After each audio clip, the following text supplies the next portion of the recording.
Hi friends, പുതിയൊരു വീഡിയോയിലേക്ക് എല്ലാവർക്കും സ്വാഗതം. നമ്മുടെ വാട്സപ്പ് ഇപ്പോൾ തകർക്കുകയാണ്. അതായത് വീണ്ടും പുതിയ നല്ല അപ്ഡേറ്റുകൾ വന്നിട്ടുണ്ട്. ഇന്നും നല്ലൊരു അപ്ഡേറ്റ് വന്നിട്ടുണ്ട്. നിങ്ങൾക്കൊക്കെ ഇഷ്ടപ്പെടുന്ന അല്ലെങ്കിൽ നിങ്ങളൊക്കെ ആഗ്രഹിച്ച ആ ഒരു അപ്ഡേറ്റ് തന്നെയാണ് ഇന്ന് വാട്സപ്പിൽ വന്നിട്ടുള്ളത്. ഇതിനു മുമ്പേ വന്നിട്ടുള്ള എല്ലാ അപ്ഡേറ്റുകളും ഞാൻ എൻ്റെ വീഡിയോയിൽ ഉൾപ്പെടുത്തിയിട്ടുണ്ട്. എൻ്റെ ചാനൽ നിങ്ങൾ സെർച്ച് ചെയ്ത് കഴിഞ്ഞാൽ അതിൻ്റേതായ വീഡിയോസുകളൊക്കെ എൻ്റെ രണ്ട് ചാനലും ഉണ്ട്. രണ്ട് ചാനൽ ലിങ്കും ഞാൻ ഡിസ്ക്രിപ്ഷനിൽ കൊടുത്തിട്ടുണ്ട്. അതിലൂടെ നിങ്ങൾക്ക് അത് സബ്സ്ക്രൈബ് ചെയ്യാവുന്നതാണ്, ഫോളോ ചെയ്യാവുന്നതാണ്. അതുപോലെ തന്നെ എൻ്റെ ഫേസ്ബുക്ക് പേജും അതുപോലെ തന്നെ ഇൻസ്റ്റാഗ്രാമും ഒക്കെ നിങ്ങൾക്ക് ഫോളോ ചെയ്യാവുന്നതാണ്. അതിലൊക്കെ ഒരുപാട് വീഡിയോസുകൾ ഞാൻ പോസ്റ്റ് ചെയ്യുന്നുണ്ട്. ഇന്നത്തെ അപ്ഡേറ്റ് എന്താണെന്ന് വെച്ച് കഴിഞ്ഞാൽ നമുക്ക് വാട്സപ്പ് ഒന്ന് തുറന്നു നോക്കാം. ഞാനിപ്പോൾ വാട്സപ്പ് തുറക്കുകയാണ്. ആദ്യമായിട്ടാണ് നിങ്ങൾ ഞങ്ങളുടെ ചാനൽ കാണുന്നെങ്കിൽ, ഞങ്ങളുടെ വീഡിയോ കാണുന്നെങ്കിൽ ഒന്ന് സബ്സ്ക്രൈബ് ചെയ്യുക. തൊട്ടടുത്ത് കാണുന്ന ബെൽ ഐക്കൺ കൂടി എനേബിൾ ചെയ്തതിന് ശേഷം ഓൾ എന്ന ഭാഗം സെലക്ട് ചെയ്യുക. വാട്സപ്പ് ഓപ്പൺ ചെയ്തതിന് ശേഷം വലതുവശത്ത് മുകളിൽ കാണുന്ന പ്രൊഫൈൽ ഐക്കണിൽ ക്ലിക്ക് ചെയ്യുക. ക്ലിക്ക് ചെയ്ത് കഴിഞ്ഞാൽ ഇവിടെ പ്രൈവസി എന്നൊരു ഓപ്ഷൻ നിങ്ങൾക്ക് കാണാൻ സാധിക്കും. അവിടെ ക്ലിക്ക് ചെയ്യുക. ക്ലിക്ക് ചെയ്ത് കഴിഞ്ഞാൽ നമ്മുടെ പ്രൈവസിയുമായിട്ട് ബന്ധപ്പെട്ട ഒരുപാട് കാര്യങ്ങൾ ഇവിടെ നമുക്ക് കാണാൻ സാധിക്കും. ഇതിൽ ഒരുപാട് കാര്യങ്ങളുണ്ട്. ഇതിൽ നമുക്ക് സ്റ്റാറ്റസ് എന്ന ഭാഗത്ത് നമുക്കൊന്ന് ക്ലിക്ക് ചെയ്ത് നോക്കാം. സ്റ്റാറ്റസ് എന്ന ഭാഗത്ത് ക്ലിക്ക് ചെയ്യുമ്പോൾ ഇവിടെ പുതുതായിട്ട് ഫേസ്ബുക്കിൻ്റെ ഒരു അക്കൗണ്ട് നമുക്കിതിലേക്ക് ആഡ് ചെയ്യാനുള്ള ഓപ്ഷൻ ഇപ്പോൾ വന്നിട്ടുണ്ട്.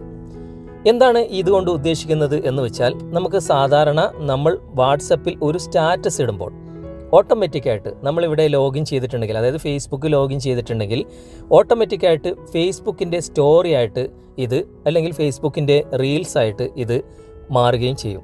നമുക്ക് ഫേസ്ബുക്കിൽ സെപ്പറേറ്റ് ആയിട്ട് ഒരു റീൽസ് നമുക്ക് പോസ്റ്റ് ചെയ്യേണ്ട ആവശ്യമില്ല.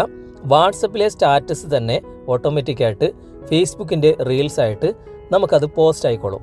അതിനുള്ള ഒരു ഓപ്ഷനാണ് ഇപ്പോൾ വാട്സപ്പ് തന്നിട്ടുള്ളത്. വളരെ നല്ലൊരു ഓപ്ഷൻ തന്നെയാണ് നമുക്ക് തന്നിട്ടുള്ളത്. എന്താണ് ഇതിൽ ചെയ്യേണ്ടതെന്ന് നമുക്ക് നോക്കാം.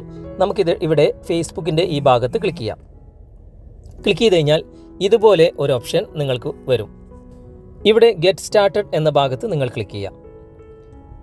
ക്ലിക്ക് ചെയ്ത് കഴിഞ്ഞാൽ ഇതുപോലെ നിങ്ങളുടെ ഫേസ്ബുക്ക് പേജ് അല്ലെങ്കിൽ ഫേസ്ബുക്ക് നിങ്ങൾക്ക് ഇവിടെ എഗ്രി കൊടുത്തിട്ട് ഇതിലേക്ക് കണക്ട് ചെയ്യാവുന്നതാണ്. പിന്നെ നിങ്ങൾ വാട്സപ്പിൽ പോസ്റ്റ് ചെയ്യുന്ന എല്ലാ സ്റ്റാറ്റസും ഓട്ടോമാറ്റിക്കായിട്ട് തന്നെ നിങ്ങളുടെ ഫേസ്ബുക്കിൻ്റെ റീൽസ് ആയിട്ട് അത് പോസ്റ്റ് ആകുകയും ഇതിലൂടെ നിങ്ങൾക്ക് നിങ്ങളുടെ ഫേസ്ബുക്കിലെ ഫോളോവേഴ്സിനും നിങ്ങൾ വാട്സപ്പിൽ പോസ്റ്റ് ചെയ്ത ആ ഒരു സ്റ്റാറ്റസ് നിങ്ങളുടെ ഫേസ്ബുക്കിൻ്റെ റീൽസ് ആയിട്ട് അവർക്ക് കാണാനും സാധിക്കും. അങ്ങനെ ഒരു പുതിയ ഓപ്ഷൻ ഇപ്പോൾ വാട്സപ്പ് കൊണ്ടുവന്നത് നല്ലൊരു ഓപ്ഷൻ തന്നെയാണ്. ഇതിനു പുറമെ ഒരുപാട് കാര്യങ്ങൾ ഇനിയും വാട്സപ്പിൽ വരാനിരിക്കുന്നതേ ഉള്ളൂ. നമുക്ക് അടുത്ത അപ്ഡേറ്റിൽ നമുക്ക് എന്തായാലും കാണാം.